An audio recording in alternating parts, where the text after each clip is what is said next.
আজকে একজন ইমামকে দেখা যায় সভাপতি সাহেব সালাম না দেওয়ার কারণে তাকে বিদায় দিয়ে দেয়, এটা সম্মানিত না করার কারণে তাকে বরখাস্ত করে, হয়তো বাজারটা ঠিকমতো মুয়াজ্জিন সাহেব সেক্রেটারি সাহেবের বাড়ি পৌঁছানো না কারণে তাকে বরখাস্ত করে দেয়।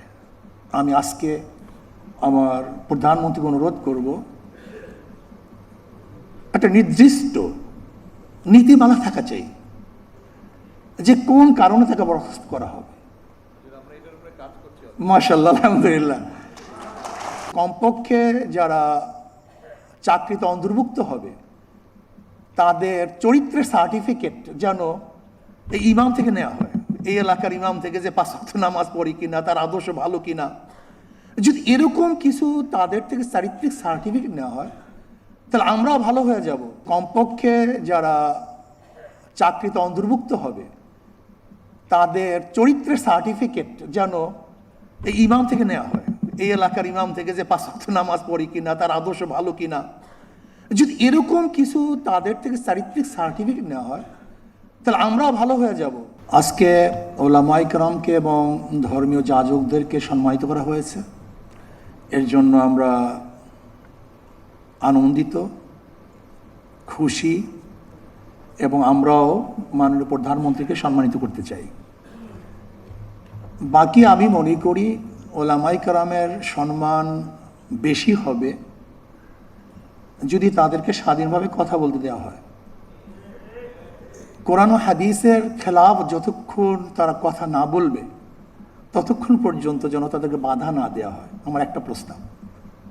নাম্বার 2, আজকে একজন ইমামকে দেখা যায় সভাপতি সাহেব সালাম না দেওয়ার কারণে তাকে বিদায় দিয়ে দেয়, এটা সম্মানিত না করার কারণে তাকে বরখাস্ত করে, হয়তো বাজারটা ঠিকমতো মুয়াজ্জিন সাহেব সেক্রেটারি সাহেবের বাড়ি পৌঁছানো না কারণে তাকে বরখাস্ত করে দেয়।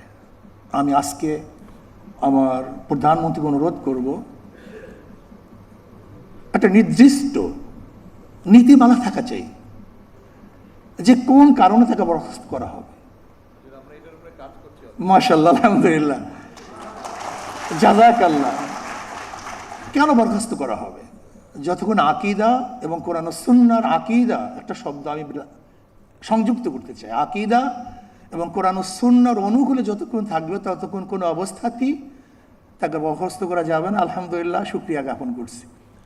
নাম্বার 3, যদি আপনি সম্মানিত করতে চান ওলামায়ে কেরামকে, তাহলে আমি বলবো যে কমপক্ষে যারা চাকরিতে অন্তর্ভুক্ত হবে তাদের চরিত্রের সার্টিফিকেট যেন এই ইমাম থেকে নেওয়া হয়, এই এলাকার ইমাম থেকে, যে 5 ওয়াক্ত নামাজ পড়ি কিনা, তার আদর্শ ভালো কিনা।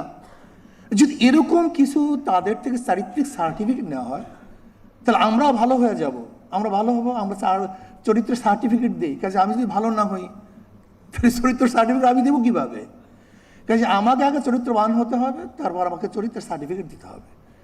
যদি এই কাজটা করতে পারেন জীবনভর আপনাকে সবাই স্মরণ করবে যে কমপক্ষে এই ব্যক্তি নামাজ পড়ে, এই ব্যক্তি খারাপ কাজের সাথে সংযুক্ত না।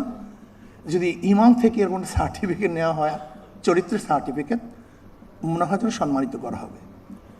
আর একটা কথা বলি, শেষ করব, যে আজকে সম্মানিত ভাতা যেন নিয়ন্ত্রণের কোনো মাধ্যম না হয়, যে সরকার যেন ইমাম এবং মুয়াজ্জিনকে নিয়ন্ত্রণ না করে, বরং এটা সম্মানিত ভাতা সম্মানিত হিসেবেই থাকে। যদি ভাতাকে নিয়ন্ত্রণের মাধ্যম করা হয় তাহলে কিন্তু এটা হিতে বিপরীত হবে।